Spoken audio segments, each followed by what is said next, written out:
የማደርገው አላውቅም፣ ለማድረግ የምፈልገው አላደርግም። ለምን ነው ቅዱስ ማትሆነው? ለምን ነው በጽድቅ ማትመላለሰው? ምንድነው ወንድም የገጠመ? ምንድነው የጎተተ ያለው?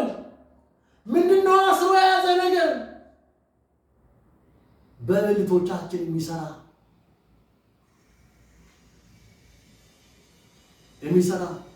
የኃጢአት ሕግ እኔን እስረኛ በማድረግ ከአእምሮዬ ሕግ ጋር የሚዋጋ ሌላ ሕግ ያለው በብልቶቼ ውስጥ ሌላ ሕግ ያለው አለ። እኔ ምንኛ ጎስቋላ ሰው ነኝ፣ ከዚህ ለሞት ከተሰጠ ሰውነት ማን ያድነኛል አለ።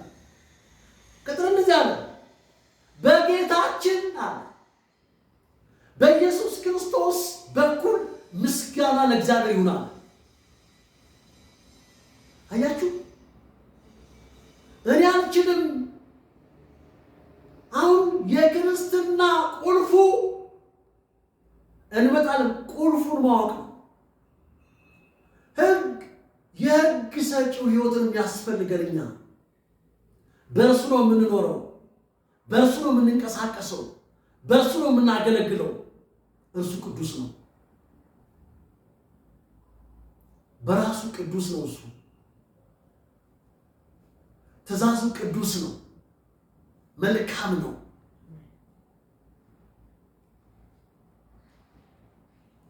ስለዚህ እንግዲህ እኔ ራሴ በአእምሮዬ ለእግዚአብሔር ሕግ ባሪያ ስሆን በኃጢአተኛ ተፈጥሮዬ ግን ለኃጢአት ሕግ ባሪያ ነው። ለዚህ ነው ጳውሎስ በሕግ በኩል ለሕግ ሞቻለሁ የሚለው። ልንማር የሚገባው ጉዳይ መንጥራችሁ አሳዩን ነው ጥያቄው። መሞት ነው የሚጠበቅብን። የመሞት የሚገል ትምህርት ነው የሚያስፈልገን፣ ነፍስን የሚገል። ቆላስይስ ላይ አንብብና ይሄ ብልቶች ማለት ምንድን ነው? ቆላስይስ ላይ እንደዚህ ይላል። ምዕራፍ 3 ላይ ምዕራፍ 3 እንደዚህ ይላል።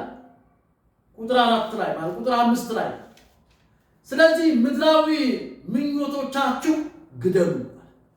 አይት ብልት ማለት ምድራዊ ምኞት ነው።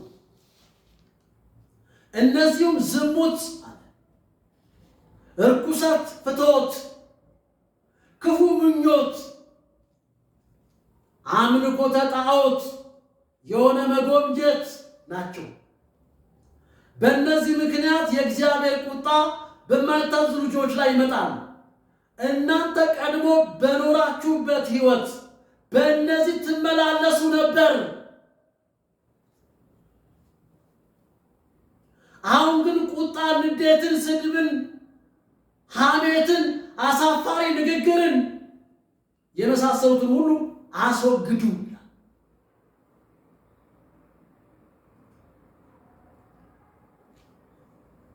አስወግድ።